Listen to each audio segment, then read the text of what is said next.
de familiares de un montón de personas que ayudaron para concientizar del tema. ¿Qué pasaba en México, no? Cuando existía el seguro popular, muchas de estas enfermedades que eran de alto costo y que eran invisibles no eran atendidas. Normalmente el sistema Ujú. de salud pues tiene una bolsa reducida o económica de atención. Sin embargo, en aquel entonces, la manera en la que transitaban para atender las enfermedades de alto costo era un proceso que se tenía que hacer a través del Seguro Popular, a través de una carpeta en la que desde la parte institucional y los médicos que conocían un tema o una enfermedad invisible, en este caso que era mieloma múltiple, tenían que transitar hacia evidenciar que había una necesidad de recibir otros casos similares con esta enfermedad. ¿Qué pasa en ese momento? Hablan de un doctor, y este doctor es el doctor Ramiro Espinosa, Ujú. que estaba precisamente en el Instituto Nacional de Cancerología y que atendía toda la parte de hematología y veía a estos pacientes. Ahí empezamos a hacer este trabajo de concientización. Normalmente nosotros decimos que todo lo que no se ve, lo que no se conoce, pues nadie lo atiende. Entonces no era conocido, no era reconocido ni para los hematólogos. Ujú.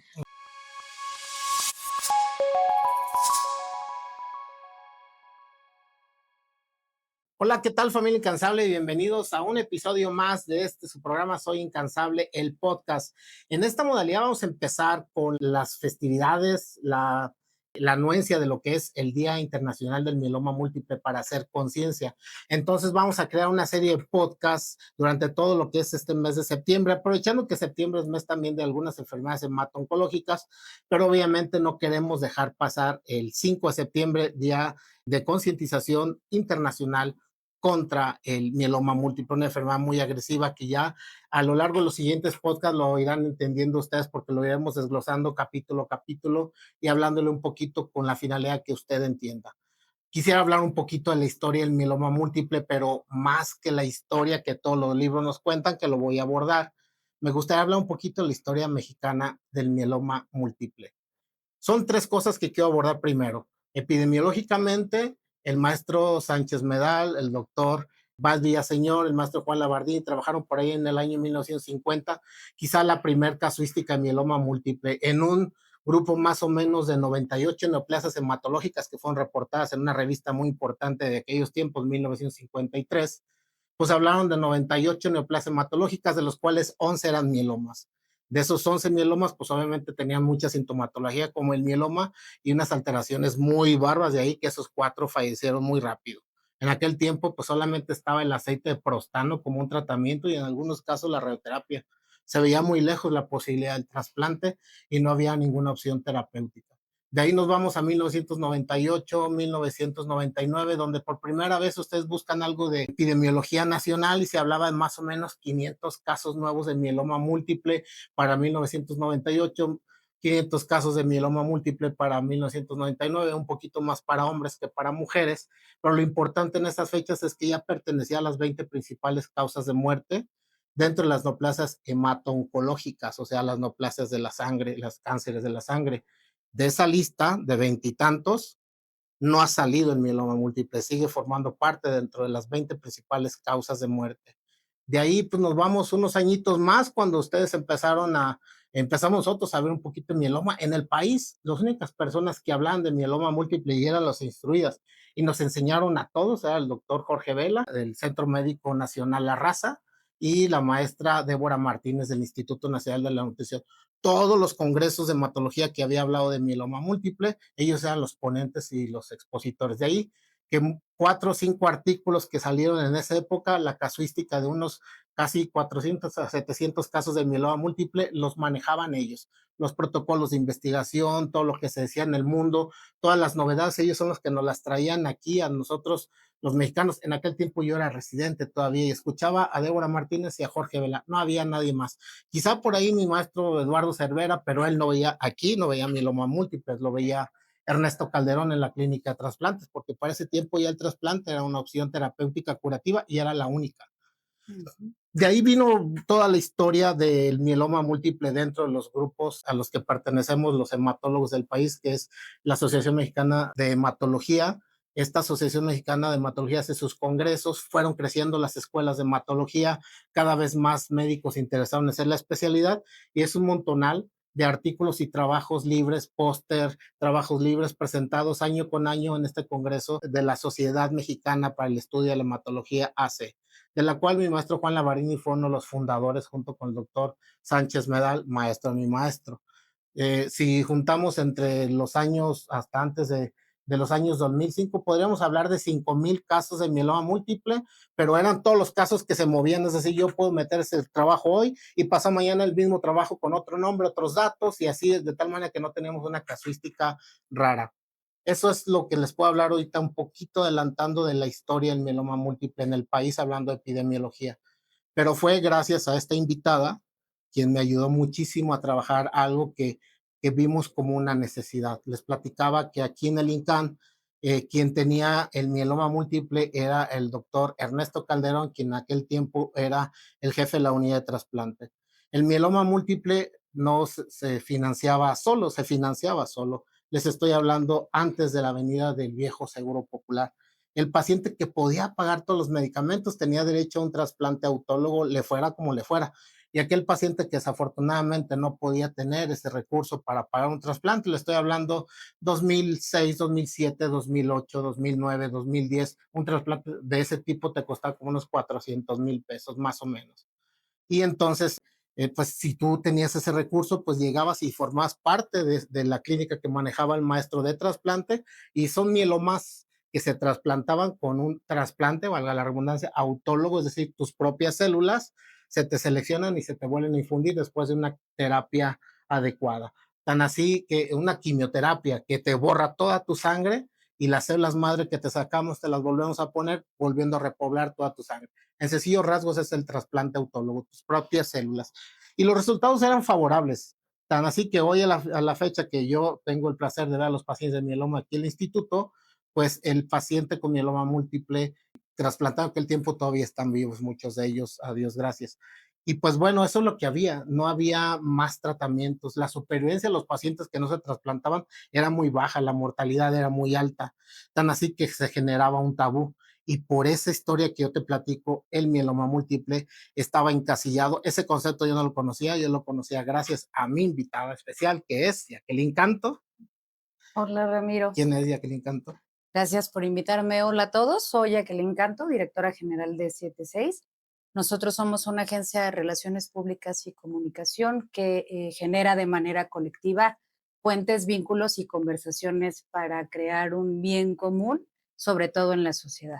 Una disculpa, amiga, por este intro tan largo antes de presentarte, pero quería ponerlos en contexto, porque cuando yo te conocí, me di cuenta que el mieloma múltiple, si te acuerdas, estaba dentro de una lista atroz de la Secretaría de Salud que decía cánceres invisibles.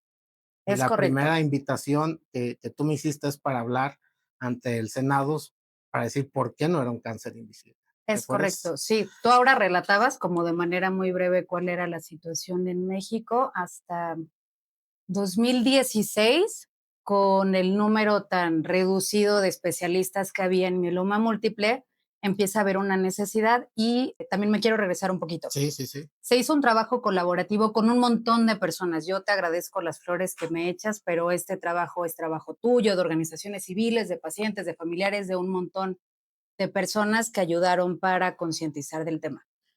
¿Qué pasaba en México, no? Cuando existía el seguro popular, muchas de estas enfermedades que eran de alto costo y que eran invisibles no eran atendidas. Normalmente el Ujú. sistema de salud pues tiene una bolsa reducida o económica de atención. Sin embargo, en aquel entonces la manera en la que transitaban para atender las enfermedades de alto costo era un proceso que se tenía que hacer a través del Seguro Popular, a través de una carpeta en la que desde la parte institucional y los médicos que conocían un tema o una enfermedad invisible, en este caso que era mieloma múltiple, tenían que transitar hacia evidenciar que había una necesidad importante en el país. ¿Qué fue lo que pasó? Tú decías, hasta 2010, 2011, todavía había un número muy reducido de médicos. Ujú. Hacia el 2015, 2016, que es cuando empezamos a tener contacto tú y yo, fue a partir de una necesidad que vieron también las organizaciones de la sociedad civil, que fue la Asociación Mexicana de Lucha contra el Cáncer y Unidos Asociación Pro Trasplante de Médula Ósea. Se presentó un caso que llega a estas organizaciones de mieloma múltiple, cánceres, pues hay muchísimos. Entonces, particularmente había esta necesidad y a partir de ese primer caso empiezan a recibir otros casos similares con esta enfermedad. ¿Qué pasa en ese momento? Hablan de un doctor, y este doctor es el doctor Ramiro Espinosa, que Ujú, estaba precisamente en el Instituto Nacional de Cancerología y que atendía toda la parte de hematología y veía a estos pacientes. Ahí empezamos a hacer este trabajo de concientización. Normalmente nosotros decimos que todo lo que no se ve, lo que no se conoce, pues nadie lo atiende. Entonces no era conocido, no era reconocido ni para los hematólogos. ujú, así En es. realidad era un grupo muy, muy limitado. Todavía recuerdo que para 2017, antes de transitar hacia este camino de evidenciar frente al Seguro Popular que existía esta enfermedad y que era importante tratarla, se empezaron a hacer una serie de actividades para concientizar respecto de esta necesidad y concientizar al público en general, y no solo al público en general, sino también a nuestras autoridades para decir, mira, pues aquí están los pacientes y hay una necesidad que hay que cubrir. En 2017, no sé si recuerdas que hicimos esta sesión con un número de médicos del país, cuando identificamos en un listado cuántos médicos tenían casos o reconocían el mieloma Ujú, múltiple, no habían más de 36. así es. En aquel entonces los convocamos para hacer este grupo de trabajo. Asistieron, si no mal recuerdo, entre 25 y 30, pero era un número limitado. Ujú, Hablar de 30 a 35 especialistas en una enfermedad como lo es mieloma múltiple y hablando de que para aquel entonces se hablaba de alrededor de 5,000 casos, así pues es. era un número demasiado reducido. Entonces, no habían especialistas que conocieran la enfermedad. Los pocos que habían estaban alrededor del país y eran entre 30 y 35, un número muy pequeñito para atender estos casos que se tenían reconocidos, porque además, pues tenemos el tema de la falta de registros en México. Había una necesidad muy importante. A partir de ahí empezamos a construir este camino de concientización, concientización con tomadores de decisión, concientización con la sociedad, este apoyo directo a pacientes, a familiares, y pues en ese sentido empezamos a transitar para hacer visible lo invisible, y ahí vino lo del Senado, ¿no? Una de las primeras actividades que también hicimos para crear esta conciencia frente a tomadores de decisión pues fue ese trabajo de ir de manera conjunta pacientes, familiares, organizaciones, tú desde esta especialidad y con todos los casos que tenías para decir, a ver, esto está pasando en México, necesitamos atenderlo. Hay una necesidad que tiene que ser tratada porque es un derecho constitucional. Así es. Entonces, empezamos a realizar una serie de acciones, foros en el Senado, foros en diputados, empezamos a hacer actividades de comunicación, visibilizarlo en medios, en redes sociales, creamos comunidades, los pacientes, algo que hace rato te Ujú, mencionaba que tiene mucho que no lo veo y que pasa contigo como doctor, es que al transitar con todas estas acciones, pues los pacientes te aprecian de una manera auténtica que no he visto en ningún otro lugar. ¿Qué quiero gracias. decir? Yo recuerdo que venía y me sentaba afuera de tu oficina para esperar como lo hacen los pacientes porque tienen que tomar sus citas. Les representabas, eras un actor de cambio y lo sigues siendo para ellos. Y eso motivó mucho de las acciones que todos hicimos, ¿no? Por eso decía, fuimos un grupo, en Sí, aquel momento creaste una comunidad importante, sobre todo con los pacientes y los familiares, y hasta hoy te reconocen. Yo casi sí. estoy segura que si bien a partir de hace 2 años y hacia ahora ya es un tema más conocido, que se ha movido mucho, alguien reconocido dentro de Cre todo este grupo, pues eres. Tengo todavía esa memorabilia de fue marzo del 2014, la reunión del Senado, Cánceres Invisibles. Lo sé muy porque, pues, dentro de las diapositivas que pongo ese banner que hicieron. Pero, o sea, solo yo no lo podía hacer, yo solamente sé que me di cuenta que, pues, tenía pocas líneas de tratamiento, que el paciente, estamos hablando, este era un hospital donde el paciente se pagaba sus tratamientos y sus servicios, no existía la gratuidad. 2011, 12, bueno, estoy hablando, yo salí de residente del 2005, me quedé a trabajar, salí del 2008 y me quedé a trabajar aquí y tomé la clínica de mieloma múltiple en el 2010 hasta la fecha.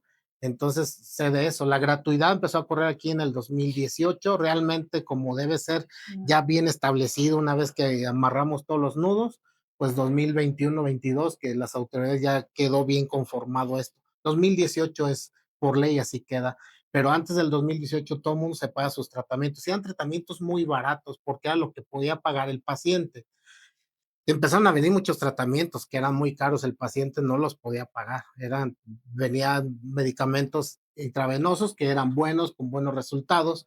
Otros hospitales ya hablaban del uso de ellos, nosotros lamentablemente no, porque desafortunadamente el grupo de población que yo atiendo es quizás de las más pobres que había, que hay en el país, y obviamente con esto la gratuidad hoy se ha beneficiado mucho, pero antes esa era nuestra problemática, pero obviamente yo era solo, o sea, sí entendiste que yo veía la parte de mieloma, pero llegaron, mi parte de la historia era pues que de ahí me invitan a participar más después del Senado, empiezo a recibir muchas participaciones, de ahí que en la ME fui a hablar sobre los casos de mieloma que yo tengo, y ahí aparece José Luis Álvarez, del 20 de noviembre. Él habla de la casuística, que es un poquito la historia que yo les conté del doctor Vela, la doctora Débora Martínez, y pues por ahí sacó él unos números míos que anotó cuando yo presenté mis datos.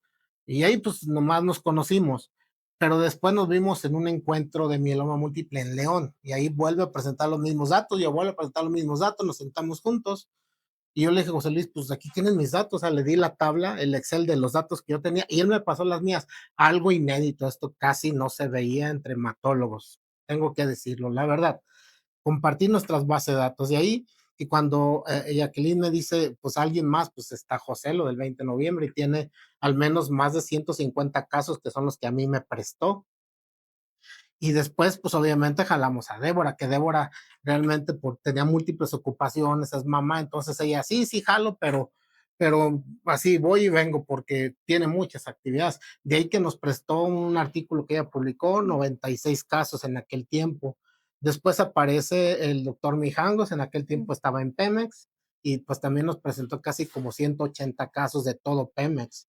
Después aparece, ¿quién más nos dio? Cristian Ramos Peñafiel, que Cristian Ramos es una eminencia también, y él tenía una casuística como de 180 casos. Bueno, en total hicimos un pequeño grupo, como unos 7, 8 médicos, entre los cuales juntamos como 1,700 casos de mieloma múltiple en un solo año, en un solo año. Eso lo reportamos para el 2017.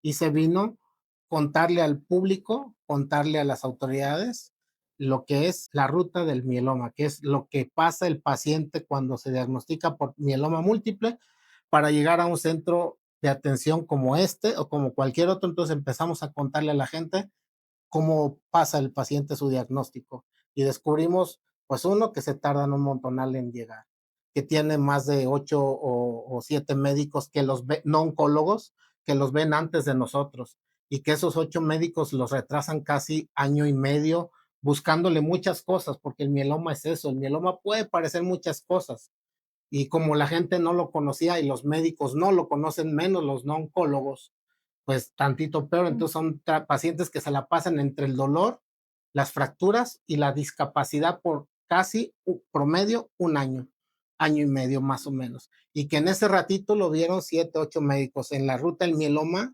que me ayudaste a editar, a publicar y a presentarle a todo México.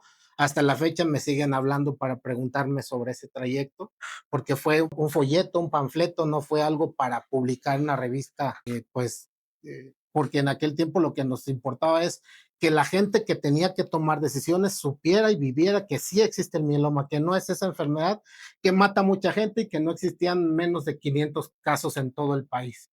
No, en promedio tenemos 500, 1,500, 1,200. Hoy ya Globocan lo menciona, promedio 1,600 casos nuevos por año. Y todavía podemos asegurar en base a esos datos que no estamos ni siquiera diagnosticando la tercera parte. Es decir, creo que se nos están quedando los mielomas en las comunidades donde no hay posibilidad de caminar, se nos están muriendo ya. Y esa es la importancia de ese documento, la ruta del mieloma, que lo vamos a poner aquí su descripción, si usted lo quiere jalar, pues es algo que me ayudaron a hacer aquí, Jacqueline. Y entonces, Sí, creo que para contextualizar un poco a nuestra audiencia, En este grupo de trabajo que menciona Ramiro y de los doctores que se unieron, este primer trabajo de la ruta del mieloma múltiple tenía como principal finalidad hacer un documento que pudiéramos entregar a las autoridades de gobierno para que ellos supieran la existencia y la evidencia de estos casos. Insisto, en México hay pocos registros de estas enfermedades de alta especialidad, que ha sido lo bonito de todo este trabajo. Hemos visto, o yo en mi experiencia desde el área de asuntos públicos, que es difícil que entre médicos puedan compartirse información, ¿no? Sí, Y lo que pasaba aquí diferente a lo que hacían en otro lugar era eso, que entre todos buscaban un bien común. Entonces era, hay que evidenciar esta necesidad. ¿Cómo la evidenciamos? Somos pocos los que conocemos de casos, los tenemos y podemos crear esta evidencia.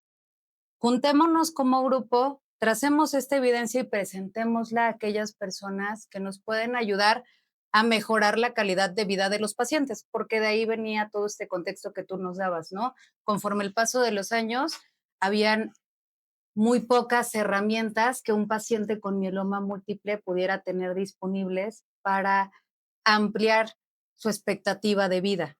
así No es. existían. Llega este parteaguas y la construcción de esta información y hacerla visible ante estos tomadores de decisión para decir, estábamos en un momento histórico donde no existía nada. Ahora viene un nuevo momento donde existe algo y nosotros como médicos conocemos que existe y podemos darle estas posibilidades para extender la calidad de vida a los pacientes haciendo uso de tratamientos multidisciplinarios e innovadores. Entonces, de ahí empieza todo este camino, sobre todo de ustedes. Uno, que se pudiera conformar este grupo, que se trazara esta ruta ya decía hace un momento Ramiro, más que ser un estudio publicado por una revista internacional o de una audiencia médica o en la parte clínica, era esta evidencia para los tomadores de decisión y el público en general de que existe esta enfermedad y cómo se transitaba, ¿no? Así Y es. estos casos evidentes de el por qué tratar este tipo de enfermedades, particularmente del mieloma múltiple. Y bueno, pues de ahí vinieron un montón de cosas, ¿no?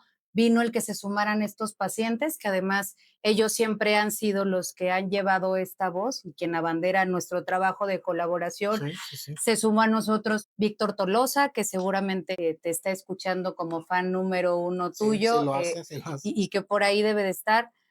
Creo que este trabajo nos dio para sumar estas comunidades y trabajar por este bien común. Entonces, sí, este primer trabajo fue tan solo una parte de todo un proyecto que llevó una serie de años para posicionar y visibilizar que existía una necesidad de atender a estos pacientes con mieloma múltiple. Sí, sí, recuerdas, fue un trabajo fuertísimo. Estamos una manera diferente de contarles la historia del mieloma múltiple, porque muy probablemente las nuevas generaciones ni siquiera lo sepan, ¿no? Y obviamente es algo como el libro de Gabriel García Márquez, ¿no? La autobiografía, vivir para contarla.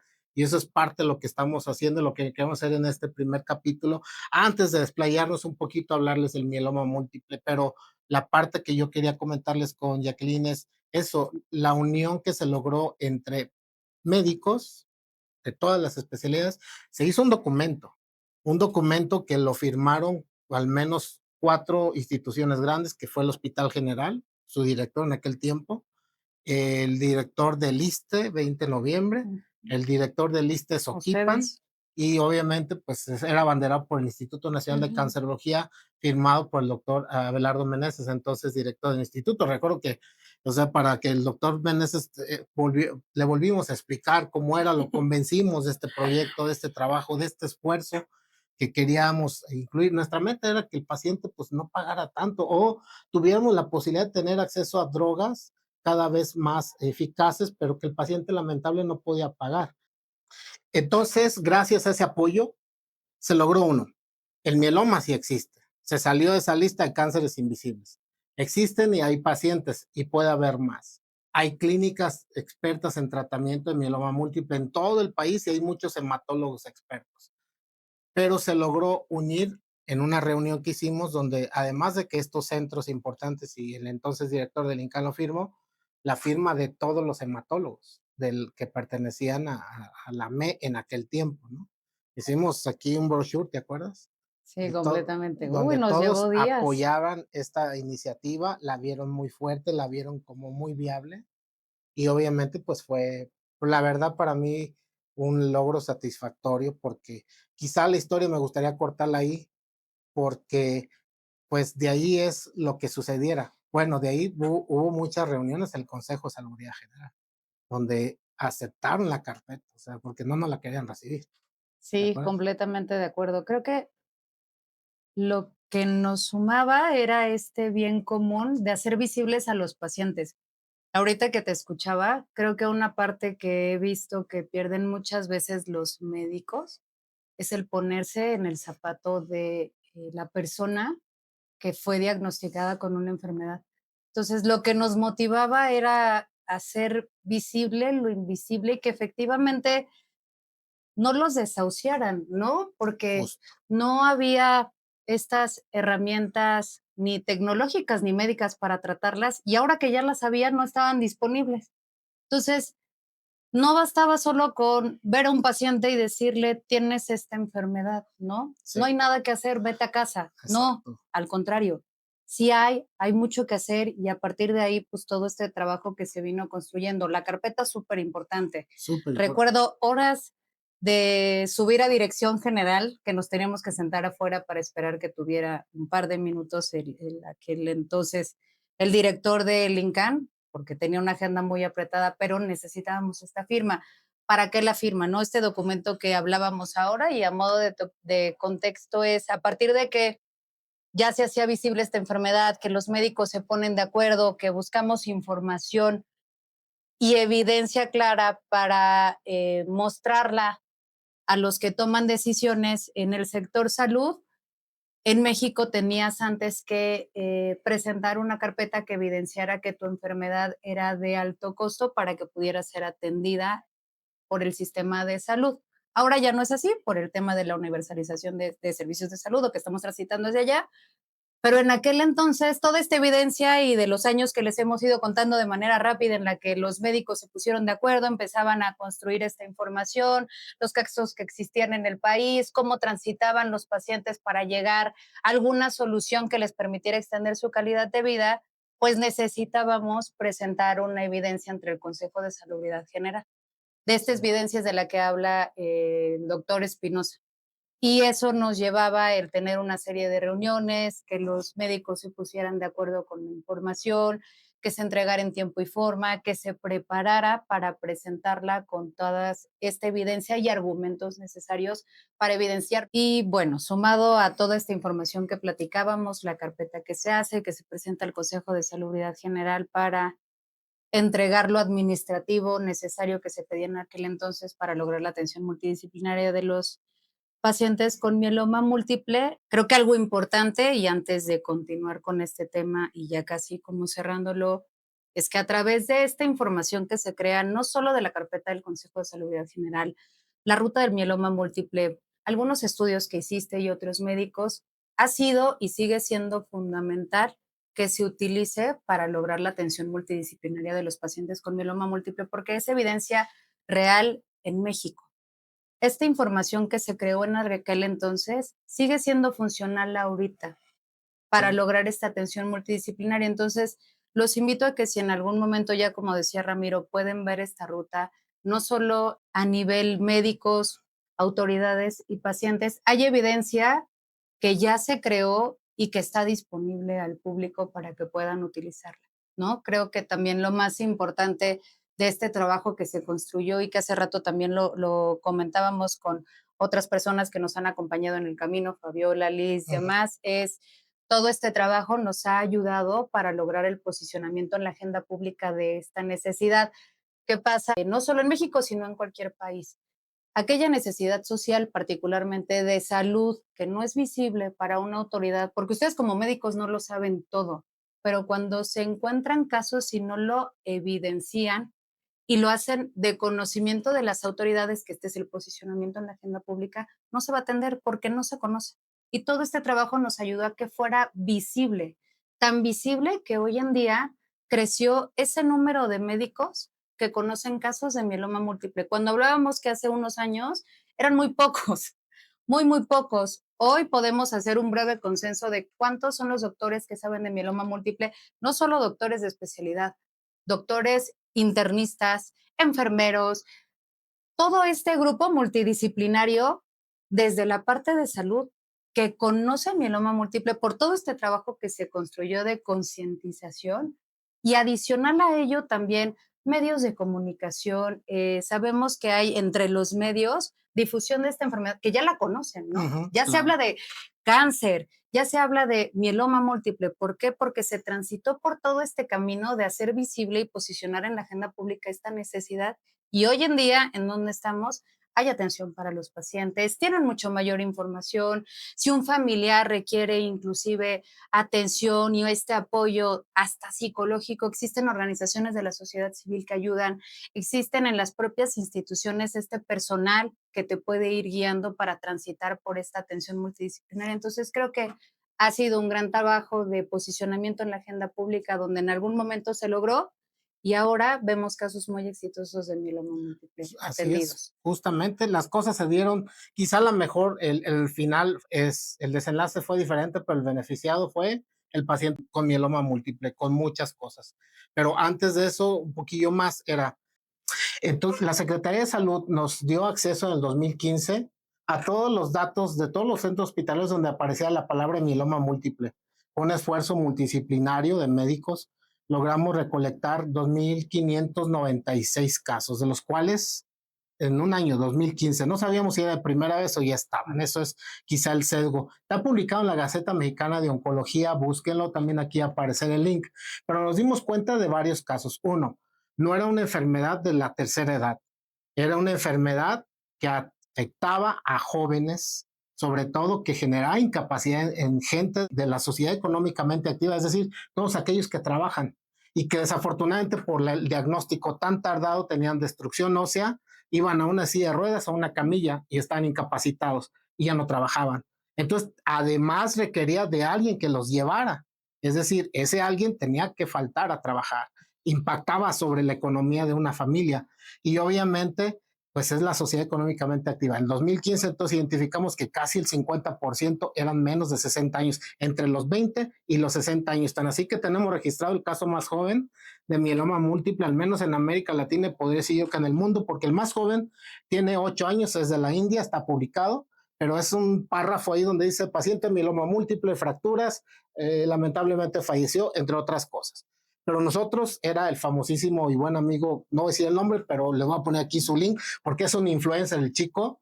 Esto, un influencer, también va a formar parte de este podcast de mieloma que vamos a comentarles, que es este chico, lo van a conocer.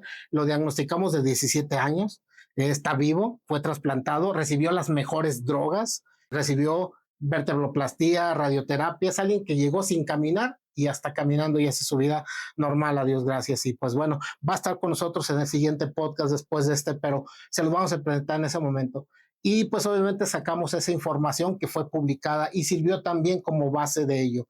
Y otra cosa importante es pues esto que se logró gracias al esfuerzo de mucha gente, pero yo sí invité para primer parte de este podcast, para empezar esta serie de podcast de mieloma múltiple 2016 con motivo del Día Internacional de la lucha contra el mieloma múltiple y la concientización, pues a Jacqueline, porque Jacqueline fue una pieza clave porque no nos podíamos unir todos sin el conocimiento que ella tenía en tres cosas. Una, conocía a toda la gente clave que había que conocer en ese momento por sus trabajos previos, ella me lo contó. Supo cómo colocarnos con los tomadores de decisiones, cómo tocar las puertas, abrir y llegar. Esto obviamente sin cobrar nada, tengo que decirlo antes de que, sin cobrar nada. El punto más importante aquí es que logró conmigo y con todos mis compañeros que vemos mieloma múltiple una cohesión y una unión muy grande y que sería imposible porque vaya que se intentó antes con otras enfermedades, linfoma, leucemia mieloide crónica.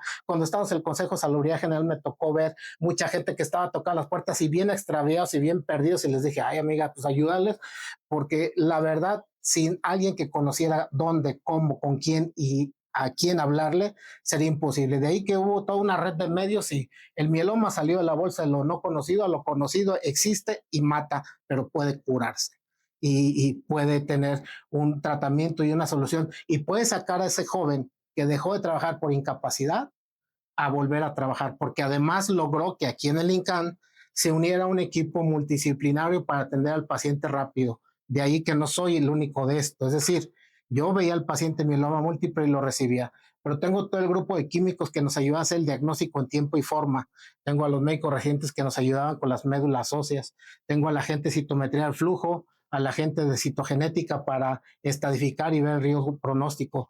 Tengo a la gente de cuidados paliativos quienes les quitaba el dolor y empezaron a ver por primera vez en pacientes oncológicos, no metastásicos ni terminales como los tumores sólidos, es decir, en paciente en primera línea que tenía una destrucción ósea, ver la vértebrocementoplastía, de tal manera que yo alguna vez presumía a los demás compañeros, bueno, los míos, pero los míos caminan, ¿no? Es decir, estaban sin dolor y caminaban gracias a la vértebrocementoplastía, lo que tiene mucho el maestro Ricardo Plancarte y su equipo, el doctor Clara, el ortopedista, la gente de neurocirugía como el doctor Hervik, así como nuestro señor subdirector ahora, que es el doctor Cacho, que nos ayudaba a ver esas columnas deshechas, y pues obviamente el doctor Román Cedillo, quien veía las lesiones orales por las metástasis, a la maestra Verónica Cedillo, quien me rehabilitaba a esos pacientes. O sea, estoy mencionando muchos, espero, a la doctora Toledano, quien les daba la radioterapia.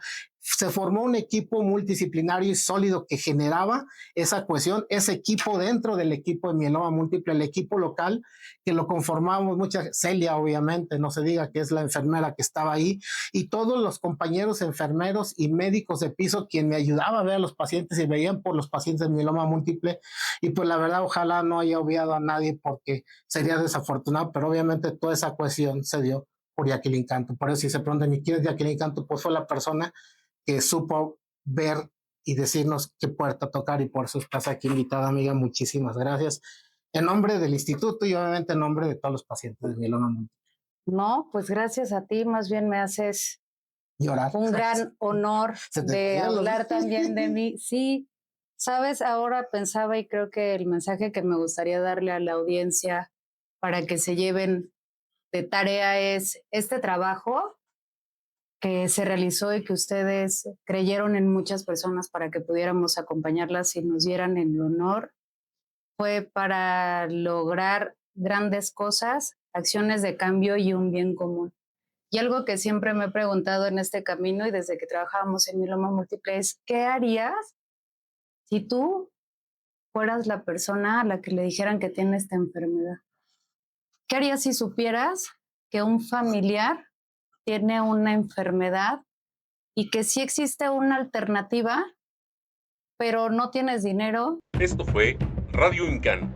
No te pierdas el próximo episodio y recuerda seguirnos en nuestras redes sociales, Facebook, YouTube, Spotify, TikTok e Instagram. Hablemos del INCAN en Radio INCAN.